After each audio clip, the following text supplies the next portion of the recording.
Teknik mengambil gambar dan video. Yang perlu kita perhatikan pertama adalah vokal suara, di mana sebuah video yang baik dan bisa dinikmati harus didukung dengan suara yang bagus dan jernih.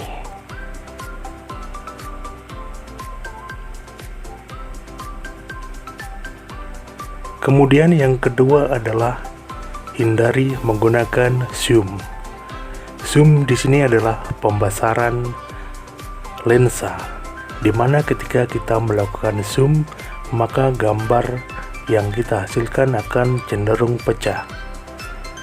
Yang ketiga adalah gunakan komposisi yang baik. Komposisi yang baik juga akan memaksimalkan video yang kita tampilkan.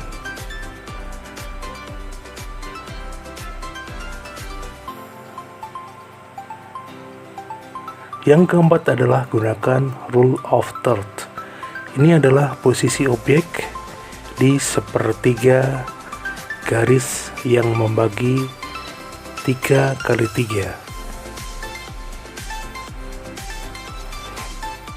Yang kelima adalah gunakan angle yang berbeda.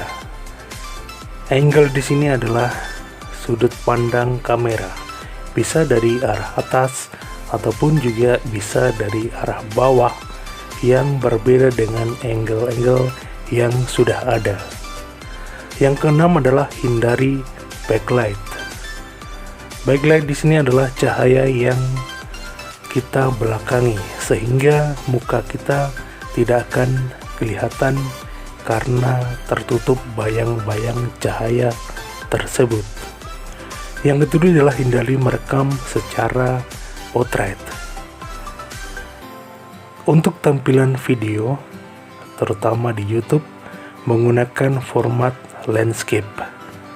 Untuk itu, ada baiknya kita menggunakan format yang landscape.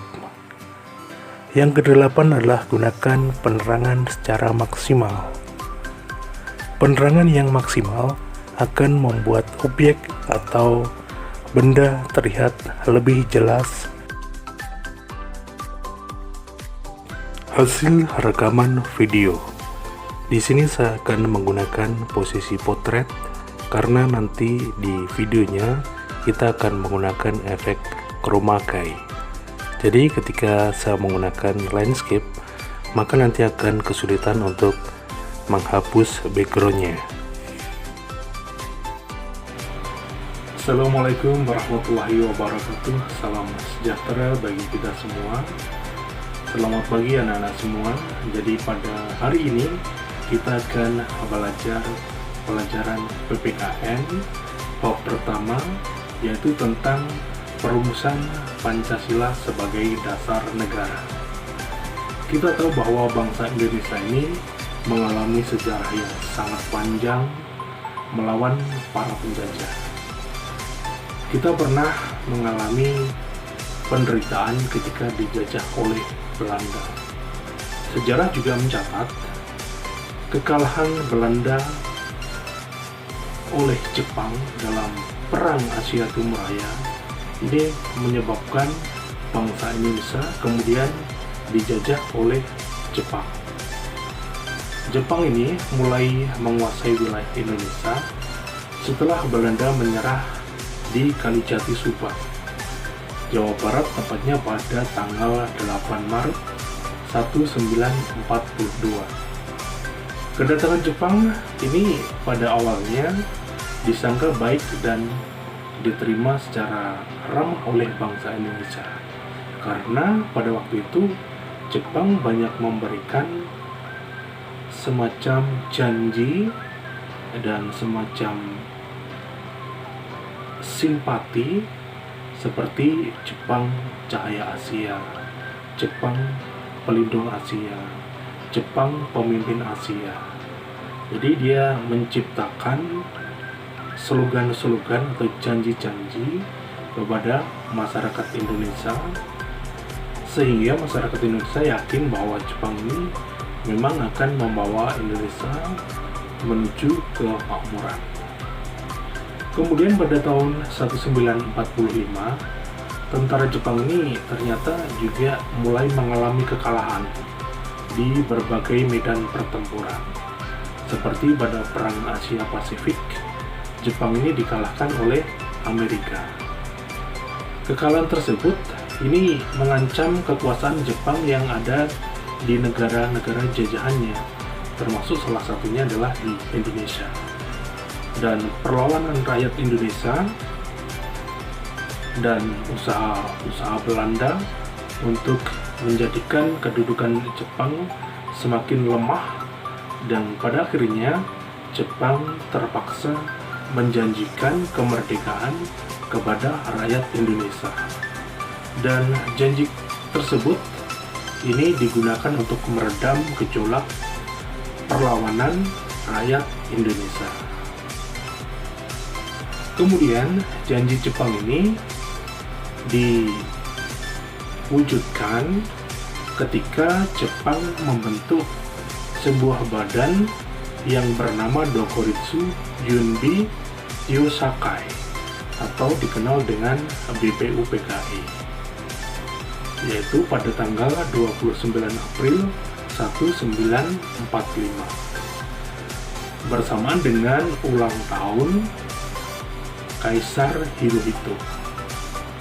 Pada saat itu, secara resmi BPUPKI dilantik oleh Jepang dengan anggotanya yang berjumlah 62, yang terdiri atas tokoh-tokoh bangsa Indonesia dan 7 orang anggota dari perwakilan Jepang. Ketua BPUPKI adalah KRT Rajiman Widyo Diningrat dengan wakil ketua yaitu Ichibangase Yoshio, yaitu orang Jepang, dan satu dari Indonesia yaitu RP Suroso. Kemudian BPUPKI ini mengadakan sidang resmi sebanyak 2 kali. Yang pertama, sidang BPUPKI ini dilaksanakan pada tanggal 29 Mei sampai dengan 1 Juni tahun 1945.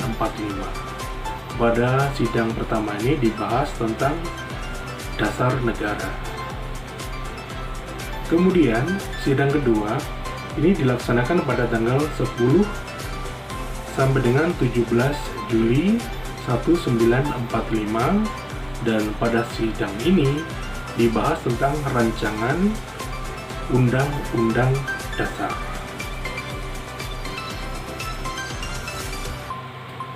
Kemudian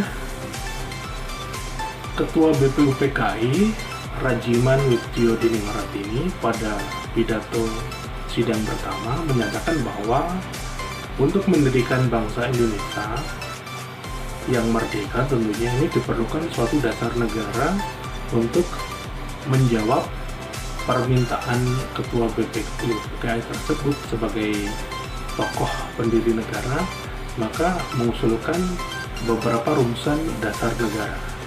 Salah satunya yang mengusulkan dasar negara adalah Muhammad Yamin. Kemudian yang mengusulkan juga ada Supomo. Terus ada Bung Karno atau Insinyur Soekarno.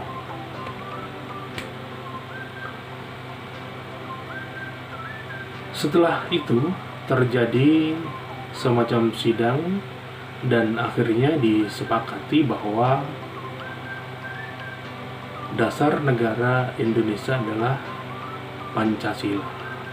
Jadi diambil dari berbagai masukan beberapa anggota sidang yang kemudian menjadikan Pancasila sebagai dasar negara.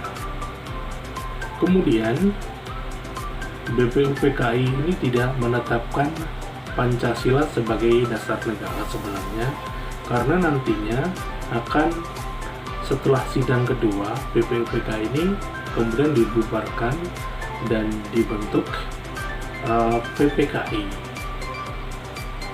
atau Dokuritsu Junbi Inkai. yaitu Panitia Persiapan Kemerdekaan. Dan PPKI inilah yang kemudian mengesahkan Pancasila sebagai dasar negara. Oke, demikian sejarah bagaimana penetapan Pancasila sebagai dasar negara. Semoga bisa kita jadikan pelajaran untuk ke depan bagaimana semangat para pendiri bangsa dalam menetapkan Pancasila sebagai dasar negara. Terima kasih. Assalamualaikum warahmatullahi wabarakatuh. Di video selanjutnya kita akan belajar teknik edit video. Terima kasih sudah menonton video ini. Silahkan like dan share bila dianggap bermanfaat. Thank you.